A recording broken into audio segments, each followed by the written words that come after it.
Na domingo passado, eu comecei aqui falando sobre a questão do arrependimento de Deus. Em Gênesis capítulo 6, versículo 6. E acho que não ficou meio claro. E eu gostaria de começar por aqui. Então se arrependeu o Senhor de ter feito o homem na terra. Ele pesou o coração. E o que significa isso? À primeira vista é uma declaração que pode parecer contraditória e contradizer a natureza imutável e onisciente de Deus.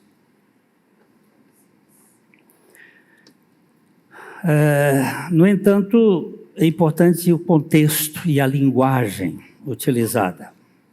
A palavra em hebraico para arrependimento, ela tem o sentido, a palavra é nacham, que significa sentir pesar, lamentar, entristecer-se profundamente. Nesse contexto, indica uma profunda tristeza de Deus diante da corrupção e da maldade que a humanidade havia alcançado. Não implica que Deus cometeu um erro ou foi surpreendido pelos acontecimentos, mas expressa, em termos humanos, o desgosto divino perante o pecado humano. A Bíblia tem algumas palavras que são antropomórficas. O que significa isso? Por exemplo, a mão de Deus, o braço de Deus, os olhos de Deus. Nós sabemos que Deus não tem olhos, nem mão, nem braço. Essas são formas que são ditas para expressar aquela realidade, a mão de Deus, como eu tenho mão, para dar a sustentabilidade. Há também aquilo que se diz que é antropopático. O que é uma antropopatia? É o sentimento. Antropos é homem, patos é sentimento. O antropopatia é um desses aqui. Profunda tristeza de Deus. Uma profunda tristeza de Deus. E ele ficou tão triste que ele resolveu dar cabo naquela humanidade. E nós temos olhado aqui em Gênesis, em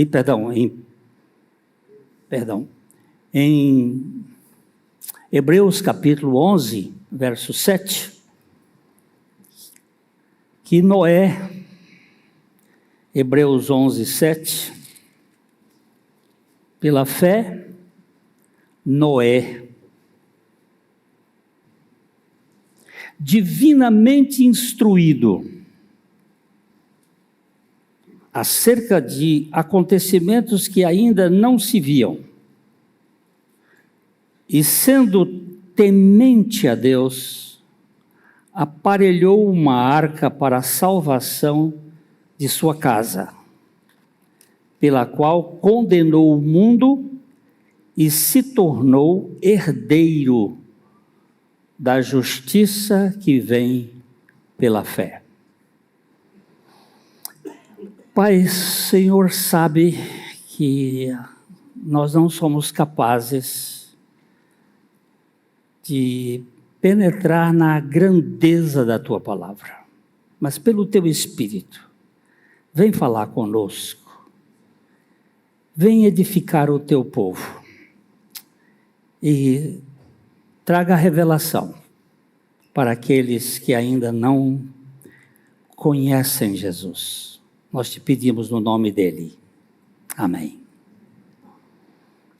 Pela fé, Noé, no domingo passado, nós procuramos olhar a fé que Noé tinha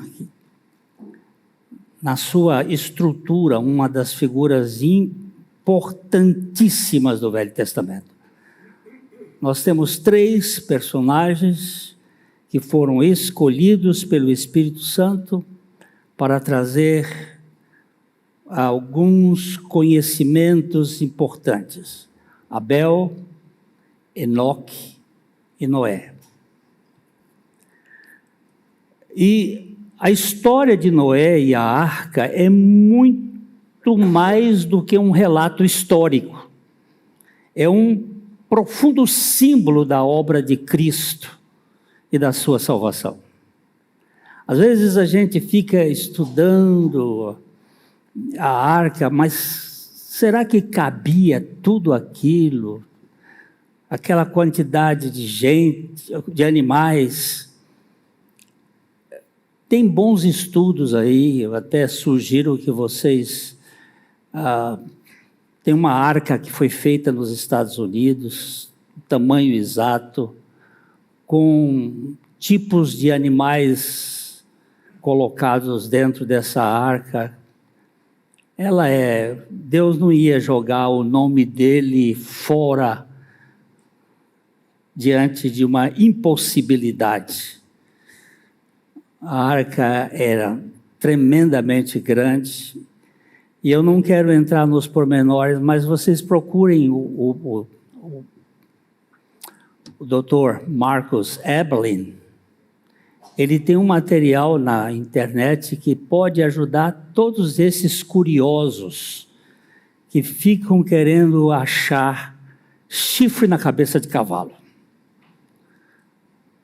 Agora, nós precisamos entender o que isso significa. O que essa arca de fato significa? Ela aqui destaca a fé que Noé, como chave que leva a obedecer a Deus, construindo a arca que salvou a sua família e o do juízo iminente. Assim como a arca foi o único meio de salvação no dilúvio, a obra de Cristo, como base na graça, na fé, é o único meio para salvar a humanidade do pecado. Assim como a arca, Cristo é o único meio de salvação.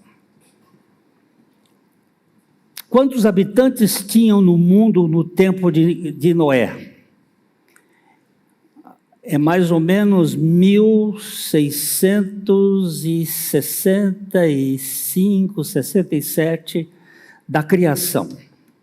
Quantos habitantes havia no mundo? A gente não sabe de fato. Eu já falei aqui que os estudiosos fazem cálculos pela quantidade de anos que as pessoas viviam, pelo tempo em que eles geravam e pela quantidade de filhos e filhas que a humanidade poderia ter entre 5 a 17 bilhões de habitantes. Isso deu muito petróleo.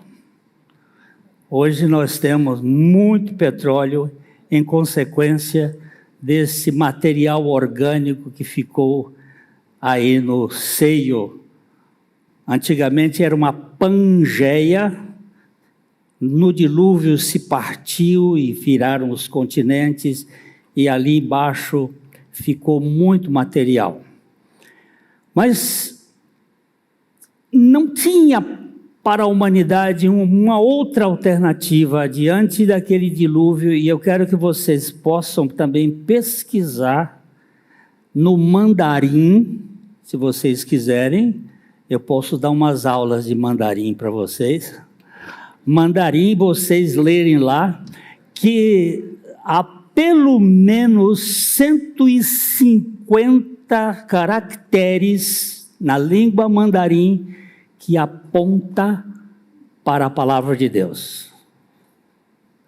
E a China começa com o dilúvio.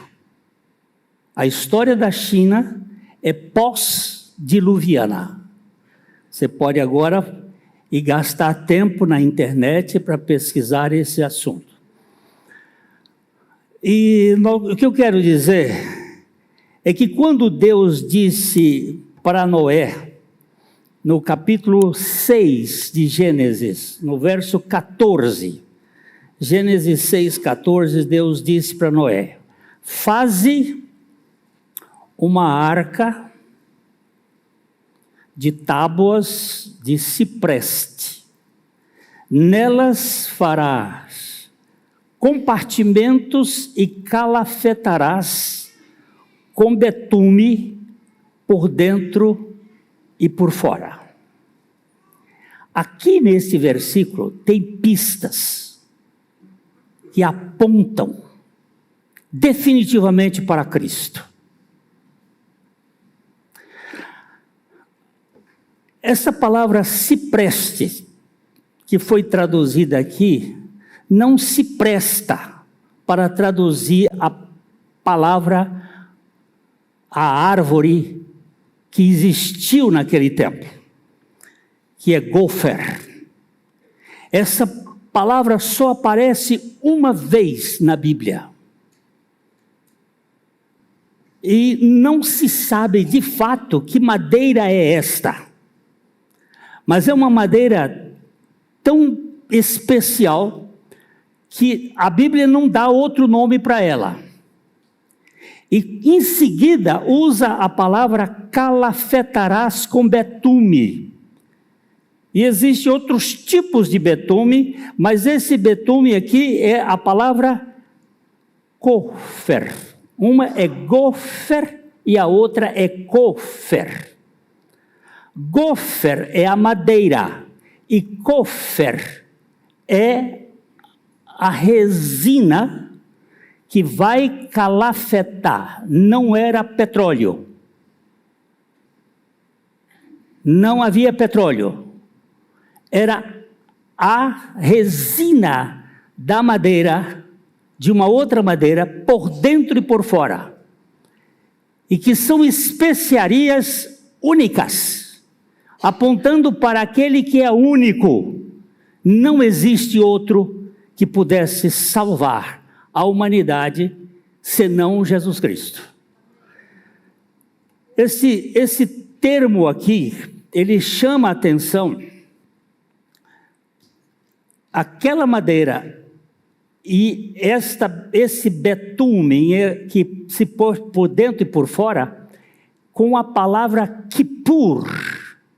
Aí você ouve assim, diz, eu já ouvi em algum lugar, Yom Kippur, o dia da expiação. Pois é, tanto gopher como gopher, eles têm um parentesco etimológico de Kippur, onde há aquele que pode realmente tirar tanto da água do afogamento, quanto do pecado, pode tirar perfeitamente a humanidade por meio da sua obra. É perfeito. Aquela arca estava apontando para aquele que havia de vir e que daria a sua vida por nós, para nos tirar do poder do pecado. Faze para ti uma arca de madeira. Eu vou usar a tradução cipreste, mas eu dizia gopher, uma planta especial, que está calafetada pelos dois lados, por dentro e por fora. As duas arcas bíblicas Todas duas têm uma parede por fora e por dentro, uma de betume e a arca da aliança com ouro por dentro e por fora. Todas duas estão apontando para o único que merece a nossa atenção em todas as nossas pregações e em todos os nossos ensinos, que é o Senhor Jesus Cristo. Vocês se lembram que lá no livro de Atos, capítulo 4, versículo 12, os apóstolos estavam respondendo aos religiosos da época, e eles dão essa resposta: em nenhum outro há salvação, porque também debaixo do céu nenhum outro nome há dado entre os homens pelo qual importa que sejamos salvos. Quem é este que só Ele pode salvar? Hoje eu recebi já é muito antiga essa mensagem, esse videozinho, de alguém que está nos céus recebendo as pessoas que chegam. Então chega um com roupa branca, e ele traz um arsenal de documentos, e o representante angelical pergunta para ele: por que eu devo trazer você entrar aqui no céu? Aí ela diz assim: olha, eu fiz tantas coisas, eu fui missionária, eu fui isso. Cada um dá o seu parecer. Eu fiz tanta coisa. Aí ele diz assim: então sobe aqui na balança. Aí ela sobe na balança, a balança faz toque. Você vai para falar. Aí chega outro e dá o seu blá blá blá, porque eu nunca matei, porque eu nunca roubei, porque eu nunca fiz isso, pererê, pererê. Aí ele sobe aqui na balança, ele sobe na balança, e ninguém conseguia, e ficava todo mundo bravo. Aí chega um com um caderninho lá, e aí ele: por que você... Quando ele vai dizer por quê, aparece um cidadão com o nome Jesus aqui em cima. Aí ele diz: mas Senhor, o senhor aqui... E ele diz: sai. Aí Jesus sobe na balança, e ela vai... É o único perfeito. Você entra por mim, não é por você. Você entra porque eu sou o perfeito. Você entra porque eu sou o justo. Você entra porque eu paguei o preço. É por mim que você entra. Tem muita gente aí: mas eu sou lá da Igreja Batista. Vai para o inferno. Da Igreja Batista para o inferno diretamente, sem intermediário. Se não nascer de novo, se não morrer com Cristo, se não ressuscitar com Cristo. Ah, meu Deus! A arca era o único meio que Deus providenciou para salvar Noé e a sua família do dilúvio. Da mesma forma que Jesus Cristo é o único caminho para a salvação eterna do pecador. Uau! Igreja morta? Não tem outro, meu irmãozinho. Não é o louvor, é bonito, é precioso, mas não é o louvor, é Cristo. Não é a oração, é preciosa, é Cristo. Não é a Bíblia, é Cristo. A Bíblia é maravilhosa, mas é Cristo quem salva o ser humano. Amém.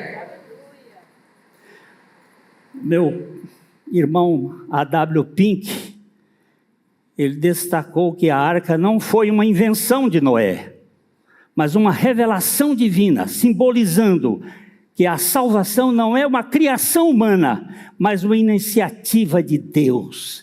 Foi Deus que mandou fazer a arca, e foi Deus que providenciou a nossa salvação por meio de Jesus Cristo. Do mesmo modo que a arca foi um meio de salvação para Noé e a sua família, Cristo Jesus é um meio da salvação para a humanidade. A arca é um tipo de Cristo. Todo aquele que se encontra com Cristo está salvo da condenação do pecado e seguro do julgamento vindouro. O John Owen, um teólogo inglês do século XVII, ele diz assim: a arca era um símbolo de Cristo, porque era o único meio pelo qual Deus providenciou livramento em meio ao julgamento. Jesus Cristo, e somente Ele. Ele também observou que a obediência de Noé à ordem divina reflete a necessidade da nossa submissão à obra de Cristo. Você pensa Noé, 98 anos construindo uma arca, sem chuva, sem nuvem, sem nunca ter ouvido falar de chuva. A terra era regada com a neblina que saía do solo. Disse na outra vez, e eu concordo com Elon Musk, de que a tecnologia se perdeu. Achar que Adão era um Pithecanthropus erectus ou um homo de Neandertales é besteira. Ele era um super gênio, uma mente privilegiada, muito mais do que qualquer um de nós. Hoje, Deus encapsulou a nossa cabeça, os nossos neurônios. Havendo Deus feito o homem, o fez um pouco menor do que ele, e de glória e de honra o coroou. Hoje nós temos uma mente que nasce analfabeta. Tem que estimular. O homem, antes do pecado, era uma potência. Quantos neurônios temos? Você descobriu outro dia quantos são?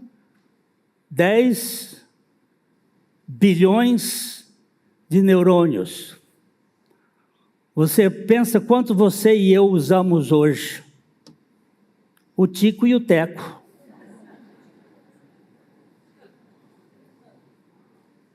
Com máximo uns 3 neurônios. Hein? 36? 86 bilhões de neurônios. Quanto é que a gente usa?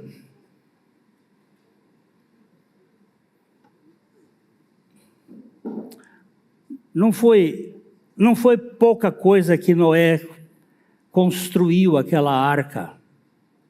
Ele tinha uma sabedoria extraordinária.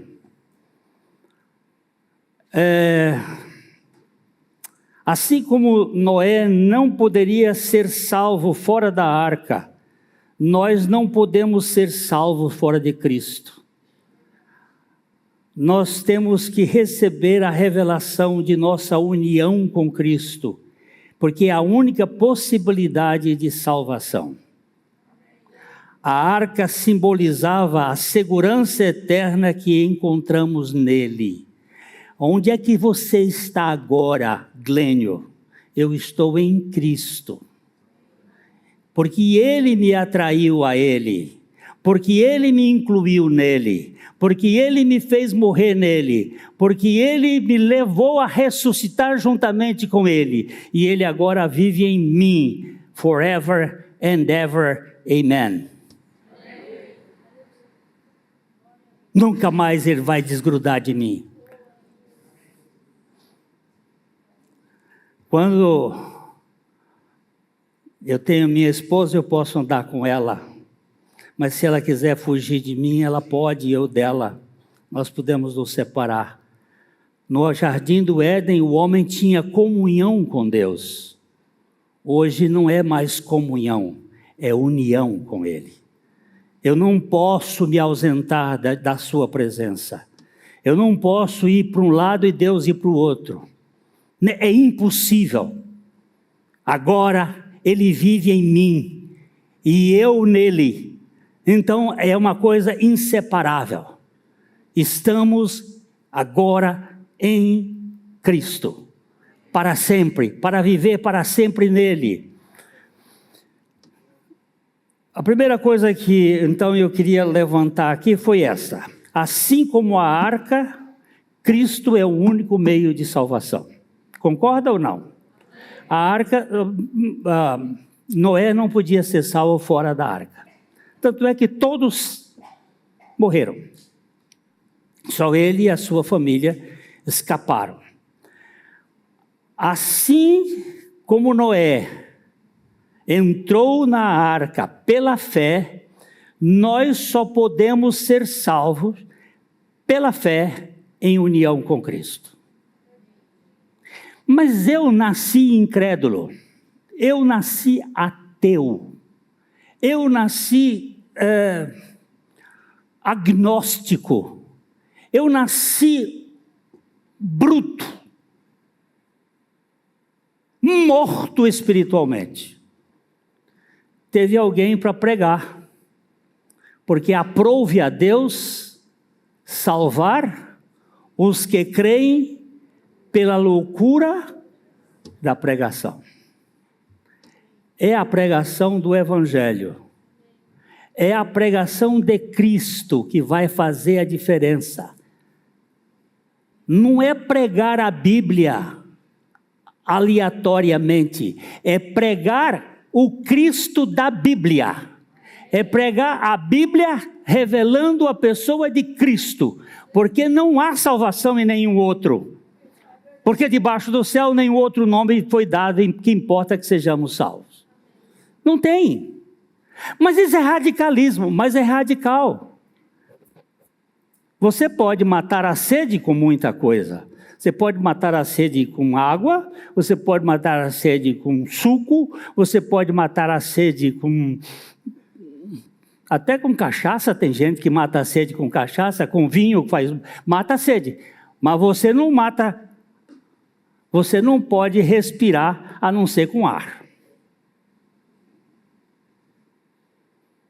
Você só pode respirar com uma única coisa.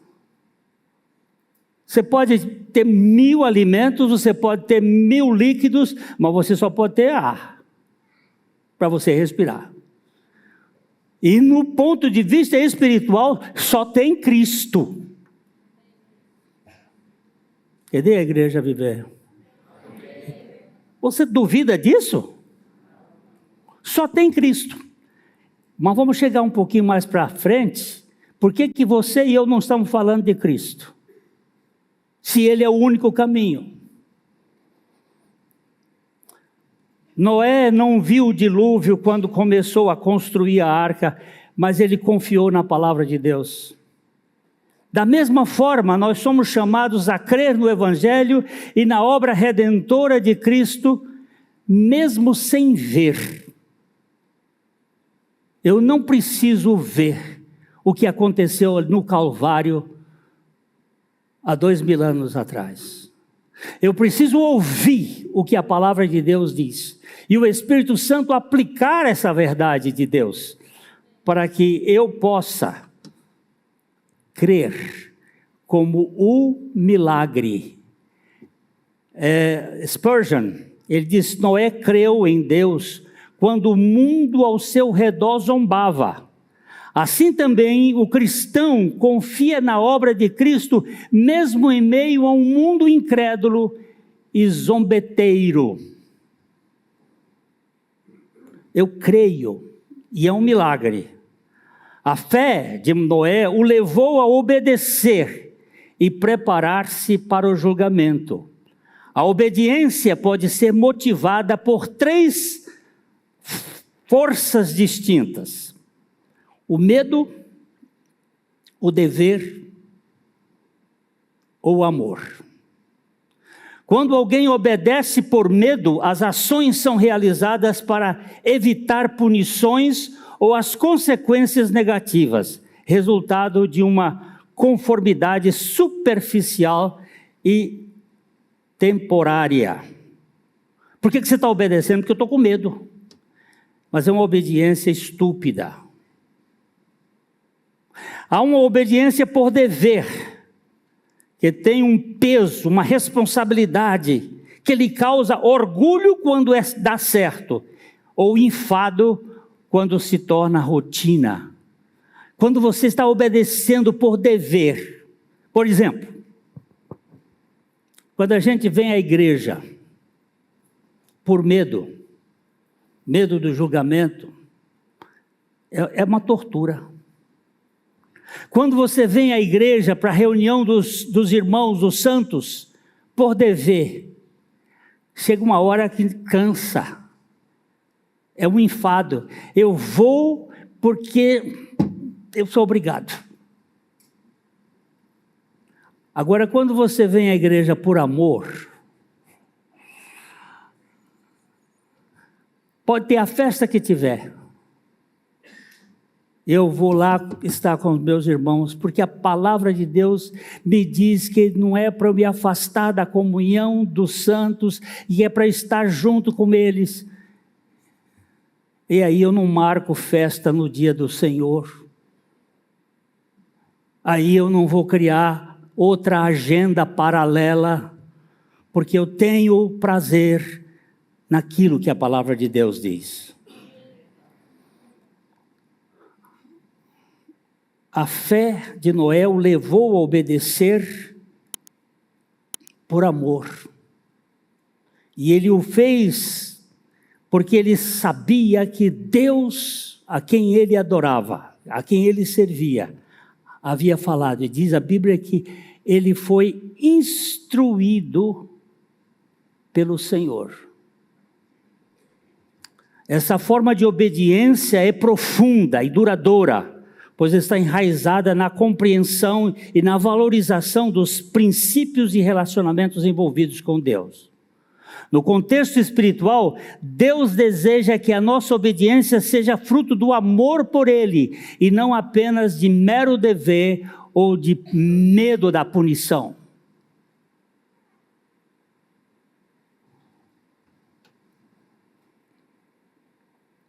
Lá em Deuteronômio capítulo 11, verso 1, procure aí na sua Bíblia, Deuteronômio 11, 1, a Bíblia diz assim: amarás, pois, o Senhor teu Deus, e todos os dias guardarás os seus preceitos, os seus estatutos, os seus juízos e os seus mandamentos. Como é que começa o versículo? Amarás, pois, todos os seus dias, e aí guardarás. Amarás o Senhor, e aí obedecerás. Amarás, e aí farás. Quando a gente faz por amor, é diferente. Não estou dizendo que o dever não tem significado. Tem, mas é subalterno. O medo tem algum valor. Se a criança não tiver medo, ela vai ser uma tragédia. Mas o que leva ao relacionamento e à intimidade com Deus é o amor. Nossa fé em Cristo nos leva a receber a salvação que Ele oferece e a viver uma vida que o agrada pela obediência de amor. Eu quero fazer a tua vontade, Senhor. Eu sei que muitas vezes não a faço, e o Senhor me corrige, para que eu possa fazer a tua vontade, com um princípio de voluntariedade amorosa. Então, a primeira coisa que nós levantamos, assim como a arca, Cristo é o único meio de salvação. Assim como Noé entrou na arca pela fé, nós só podemos ser salvos pela fé em união com Cristo. A fé não é sua, não é minha. Só quem tem fezinha é quem joga em loteria. Agora, fé é um dom de Deus. A fé vem de Deus. Para que essa fé venha, primeiro o Espírito Santo tem que nos vivificar pela palavra. A minha alma estava apegada ao pó. A minha alma está apegada ao corpo. A minha alma está apegada àquilo que é material. Vivifica-me segundo a tua palavra. Primeiro é a vivificação pelo Espírito Santo, por meio da palavra, que vai me dar vida espiritual para que eu possa ganhar a fé e o arrependimento. Porque nem fé, nem arrependimento são características do homem natural. São do povo de Deus, daqueles que foram salvos pela graça de Deus. Então, primeiro, como a arca, Cristo é o único meio de salvação. Assim como Noé entrou na arca pela fé, nós só podemos ser salvos pela fé em união com Cristo. Agora, terceiro ponto que eu queria chamar a atenção aqui é o seguinte: assim como a arca, Cristo nos protege do juízo divino. Vamos ler Gênesis 7:17. Gênesis 7:17. Durou o dilúvio 40 dias sobre a terra. Cresceram as águas e levantaram a arca de sobre a terra. E eu, quando for levantado da terra, atrairei todos a mim. A arca foi levantada para tirar a família de Noé e aqueles animais. Jesus foi levantado para atrair o seu povo a ele e nos livrar da ira vindoura. A arca de Noé enfrentou as águas mais furiosas do dilúvio e protegeu os que estavam dentro dela. Cristo, em sua morte e ressurreição, enfrentou o juízo de Deus contra o pecado e protege os que estão nele. A pergunta que eu vou fazer para você é: você está em Cristo ou está na Igreja Batista? Você está em Cristo ou em alguma denominação? Se você está em Cristo, você está seguro.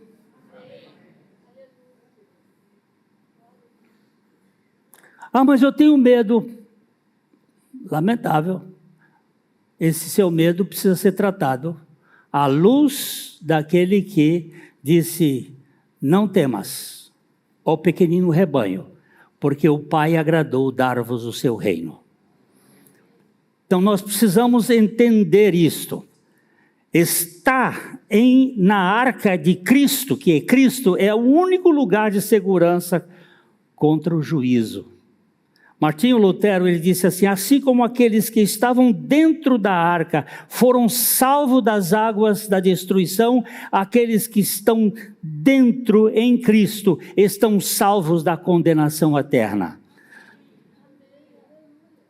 Isso é tão precioso. Nos dá certeza. Mas, Glênio, eu sou uma porcaria. Então somos dois ou duas porcarias. Mas nós temos um Salvador que veio buscar e salvar o perdido. E é Ele que pode fazer essa salvação.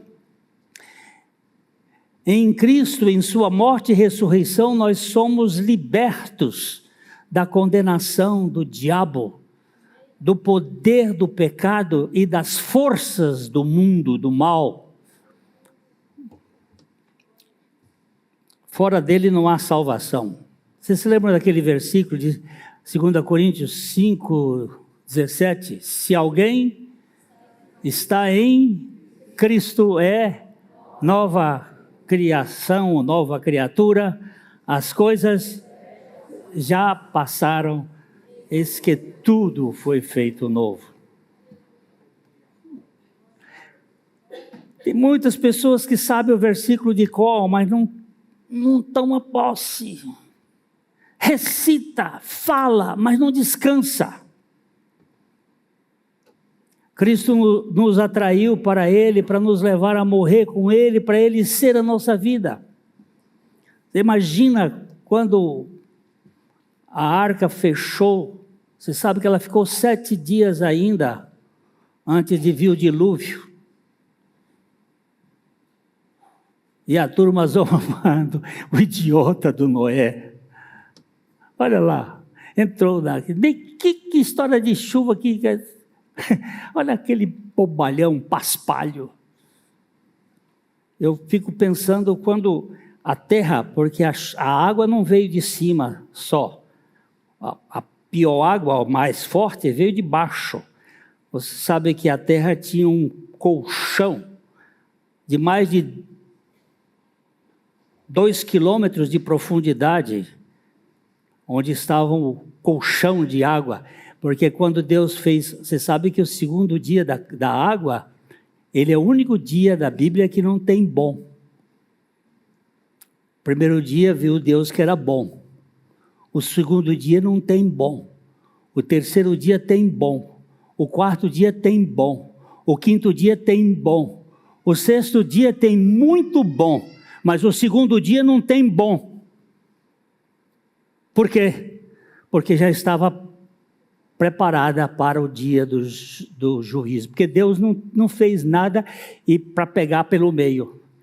E aquela água foi armazenada na raquia, acima, a água na crosta terrestre e a água debaixo da terra. E quando a água começou a sair, os borbolhões em forma de chafariz monstruoso, e foram rompendo, e o buraco foi ficando grande, e a terra foi se partindo, mas ali quando começou aquela força toda, você imagina os caras dizendo, Noé, Noé, mas a porta foi trancada por fora. Noé não podia abrir mais. Quem trancou a porta foi o Senhor. Há um chamado para você. Há um chamado que Deus está chamando para você.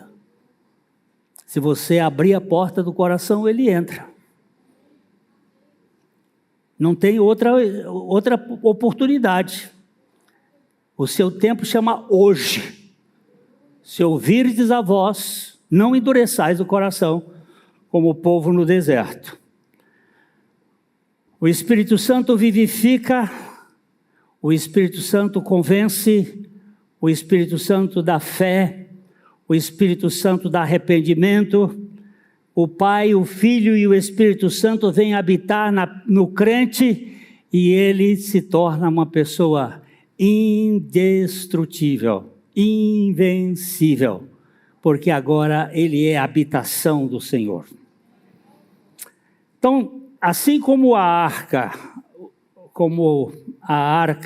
Cristo é o único meio de salvação, assim como Noé entrou na arca pela fé, nós só podemos ser salvos pela fé em união com Cristo, assim como a arca, Cristo nos protege do juízo vindouro. Você não precisa ficar apavorado.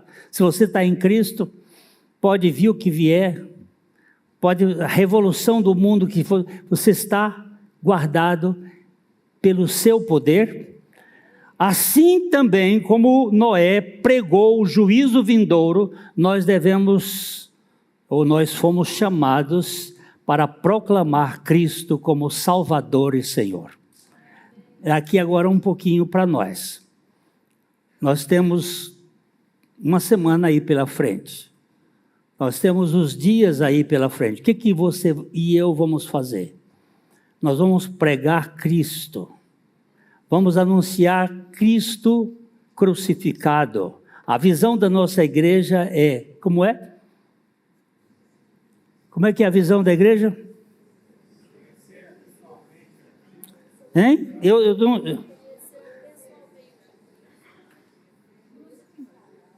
Como é que é a visão da igreja?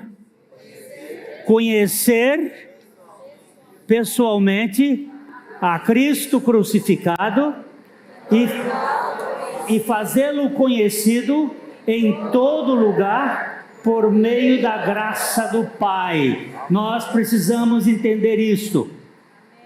Nós não estamos aqui para comprar comida no supermercado e abastecer a nossa casa. Isso é no decorrer. Nós estamos aqui para anunciar a pessoa e a obra do Senhor Jesus Cristo para a salvação de todo aquele a quem o Pai chamar e trouxer a revelação. É isso que nós estamos aqui. Pode ser que nesse meio você vai ganhar dinheiro, você vai fazer trabalho, mas isso aí é secundário. A sua missão como cristão no mundo é anunciar o Evangelho de Jesus Cristo. A minha missão é essa. Não como pastor, mas como pessoa. Como pastor eu estou aqui fazendo advertência para o rebanho, mas como pessoa, minha responsabilidade é pregar o Evangelho para as pessoas que estão passando no meu caminho.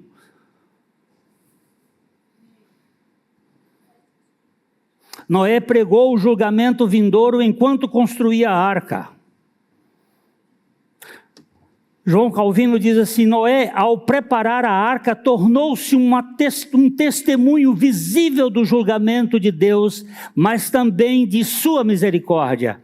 Assim também nós devemos, como cristãos, viver como testemunha da graça e da justiça divina. Eu não sei quantos vão ser salvos, mas eu tenho como obrigação pregar o Evangelho. Se ele não crê, não é meu trabalho convencer ninguém. Meu propósito, o seu propósito como pessoa, como cristãos, é pregar a palavra de Deus. Então, eu diria o seguinte: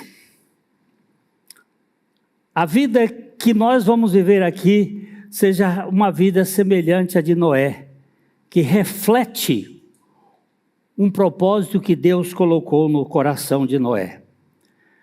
A arca de Noé aponta para Cristo, que é o único meio de salvação. Ela deve estar me ouvindo lá em Curitiba. A dona Maria Lúcia. Ela andou por todos os países que ela podia. Tem recursos, tinha dinheiro. A busca de paz. Na Índia, no Tibete, na Europa, vários lugares atrás de gurus. Foi pelos Estados Unidos. Andou por todos esses lugares em busca de paz.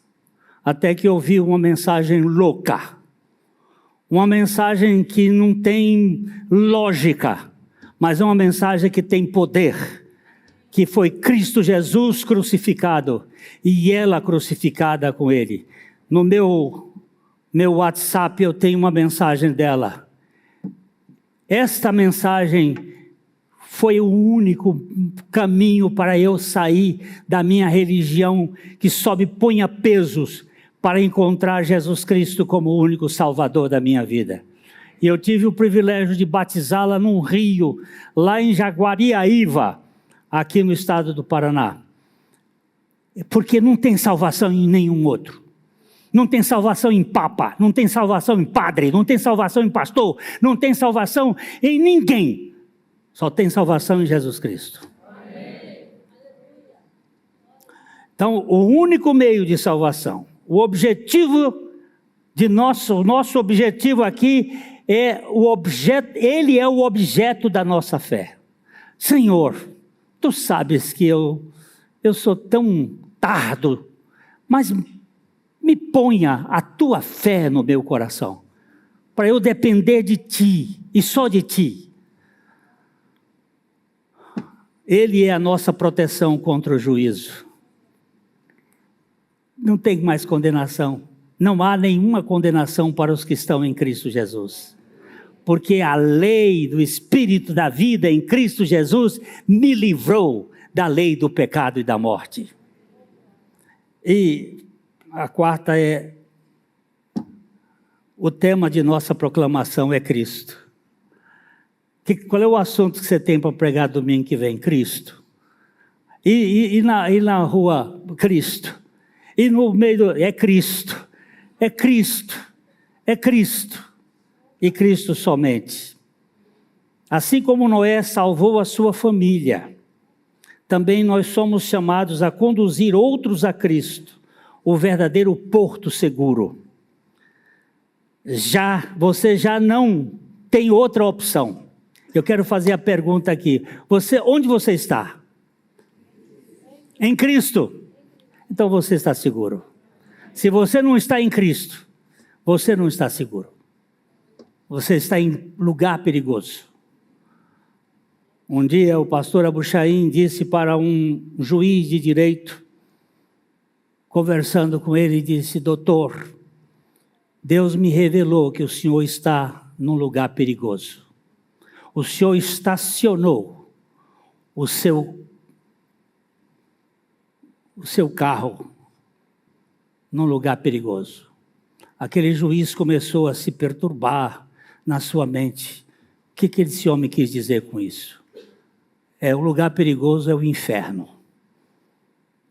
Porque quem não tem Cristo está estacionado na porta do inferno.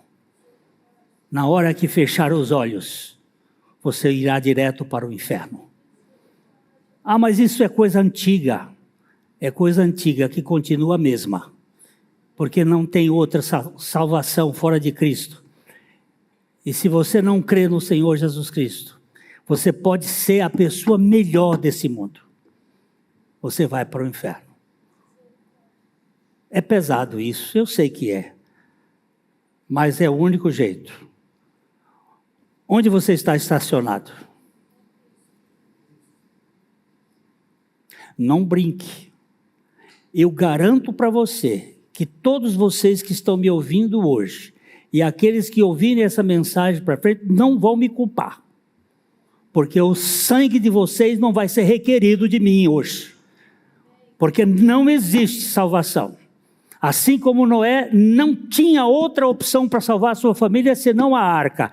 Você não tem opção para salvar a sua vida e a sua família senão em Jesus Cristo. Então, nós temos que anunciar. Ah, mas isso, hoje a igreja tem muita coisa, pinta tudo de preto e fica dançando e fica pulando. Vai pular no inferno pelo resto da vida.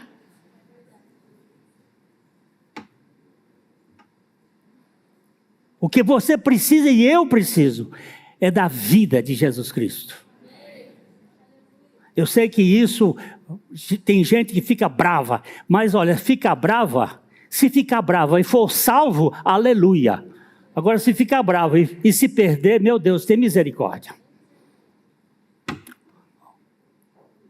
Cadê o povo cantador? Gente, eu não pensava que eu ia conseguir chegar ao fim. Sabe, eu até falei para o Hildo, pedi para o Maurício ficar em prontidão, porque eu tive um surto não é surto psicótico não, psicótico é contínuo, né? É um surto de labirintite, mas estava tonto. O Hildo disse, vamos botar aqui, mas até que saiu um pouco trêmulo, mas a voz está um pouco trêmula, mas vamos embora.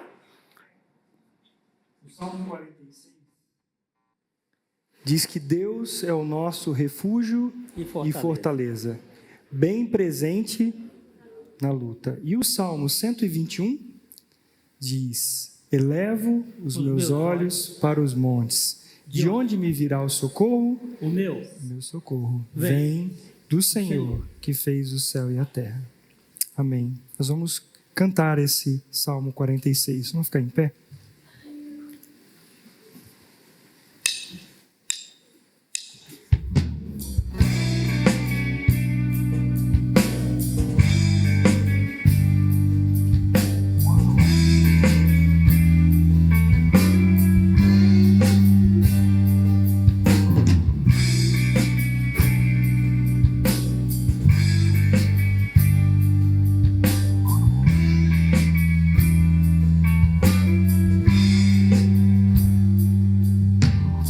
Deus é o nosso refúgio e fortaleza,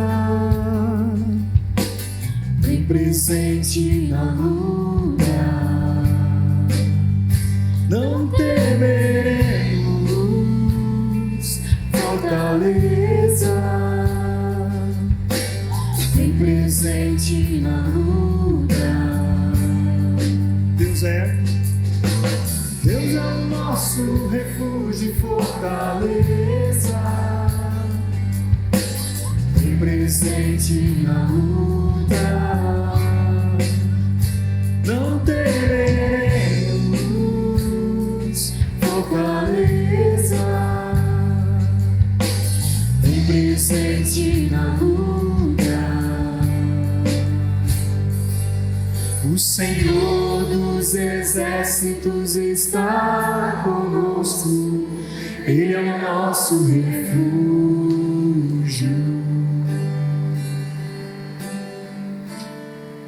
O Senhor dos exércitos está conosco, Ele é o nosso refúgio. Ainda que a terra se mude, ainda que os montes se abalem, ainda que as águas rujam, Ele é o nosso refúgio. Ainda que a terra se mude, ainda que os montes se abalem, ainda que as águas rujam, Deus Ele é o nosso refúgio. O Senhor dos exércitos está conosco, Ele é o nosso refúgio.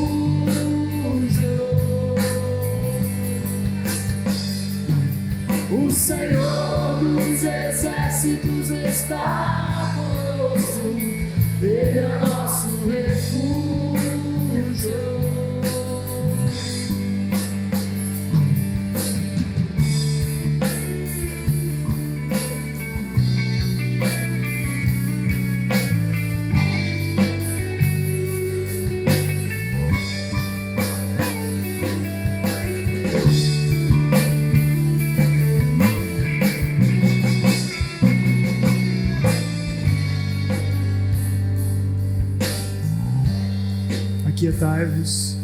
Aquietai-vos, sabeis que eu sou teu Deus.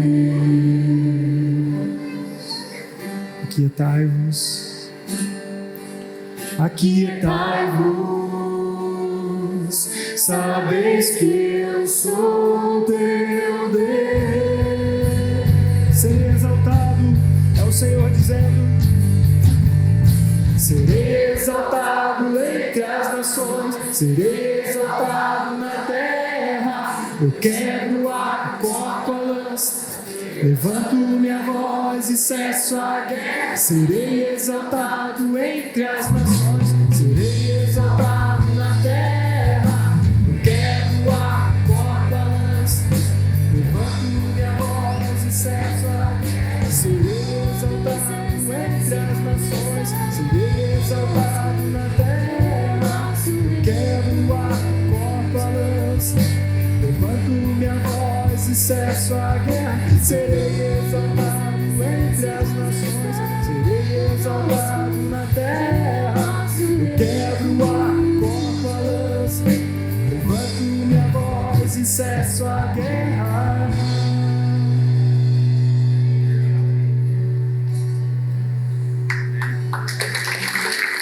Amém.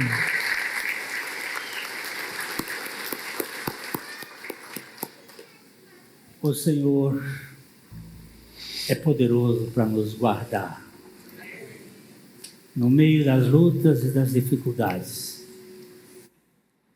Aquietai-vos e sabei que eu sou Deus. Serei exaltado na terra, serei exaltado entre as nações. O Senhor guarde você o coração. Lembre-se, a arca foi preparada para livrar Noé e a sua família. Jesus Cristo, Ele veio a este mundo para livrar você e a sua família do fogo do inferno. Para que você e eu sejamos novas criaturas por meio do seu grande amor ali na cruz, morrendo a nossa morte e ressuscitando para ser a nossa vida. Amém. Vamos ter uma semana na graça. Você tem uma, não obrigação, você tem o amor. Não é por medo nem por dever, mas por amor. Pregar àquelas pessoas o evangelho das insondáveis riquezas de Cristo. Vamos ver quantas pessoas Deus vai lhe usar. Amém. Vai guardar.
Se